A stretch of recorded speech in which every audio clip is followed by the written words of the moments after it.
Cada día vivimos situaciones decisivas.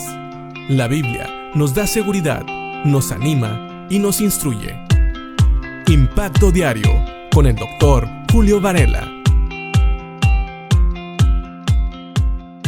Hubo un tiempo en que en ciertas culturas era común tener esclavos, y estos esclavos obviamente servían a sus maestros.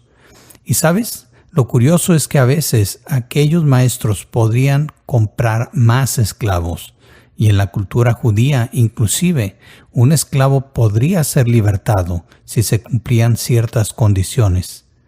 En Gálatas, en el capítulo 4, en los primeros versículos de este capítulo, Pablo habla de dos esclavitudes que él menciona, de dos diferentes grupos de personas.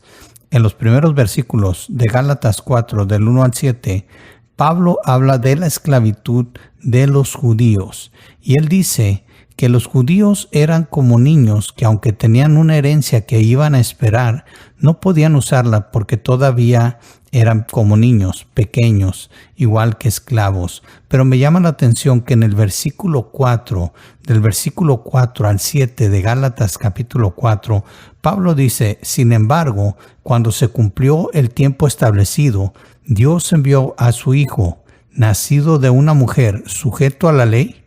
Dios lo envió para que comprara la libertad de los que éramos esclavos de la ley, a fin de poder adoptarnos como sus propios hijos. Y debido a que somos sus hijos, Dios envió al Espíritu de su Hijo a nuestro corazón, el cual nos impulsa a exclamar: Abba, Padre.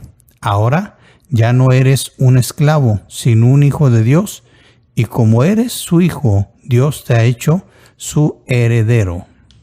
Ahora quiero hacer notar que aquí, cuando habla de la esclavitud a la ley, Pablo se refiere a los judíos. Él está hablando de los judíos. ¿Y cómo sabemos esto? Porque en el versículo 8, que vamos a ver después, dice acerca de los gentiles: antes de conocer a Dios, ustedes los gentiles. Ahora, vamos a ver esta gran diferencia que hace Pablo. ¿Por qué? Porque hemos hablado de que aún hoy en día hay algunos gentiles que se quieren sujetar a la ley. Eso sería como volverse esclavos de la ley, porque es lo que dice Pablo en Gálatas 4:4. Sin embargo, cuando se cumplió el tiempo establecido, Dios envió a su Hijo, nacido de una mujer y sujeto a la ley.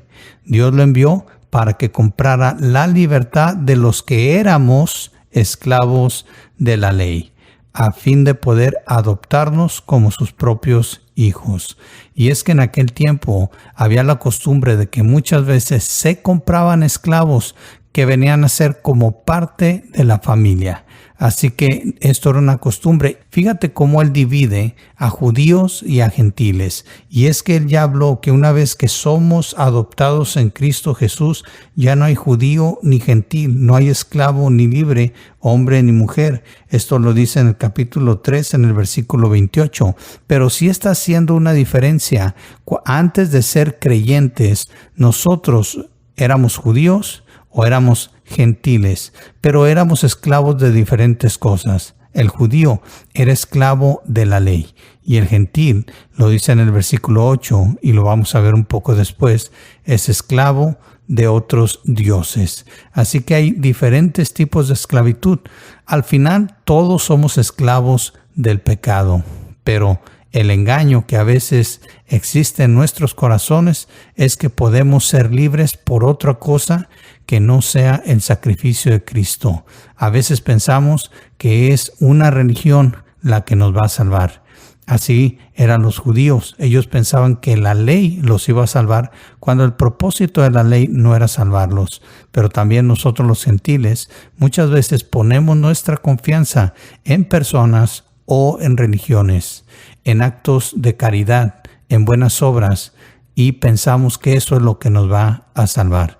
Pero Pablo lo dice muy acertadamente. Dios envió a su Hijo, a Jesús, para que Él nos comprara, para que Él comprara la libertad de los judíos, la libertad de la ley, y de nosotros la libertad de los dioses ajenos, de la esclavitud del pecado. Así que agradezcámosle a Dios, porque Él, mientras no éramos sus hijos, proveyó el pago perfecto para que todos, seamos judíos o gentiles, fuéramos libertados del pecado y de la esclavitud que teníamos en nuestros corazones. Gloria a Dios por eso. Así que procura alejarte de esas cosas que te hacían prisionero, y así estarás en paz con Dios. Cree en el Señor Jesucristo y serás salvo. Y por qué no, esa salvación puede llegar también a todos los de tu casa. Piensa en esto y que Dios te bendiga.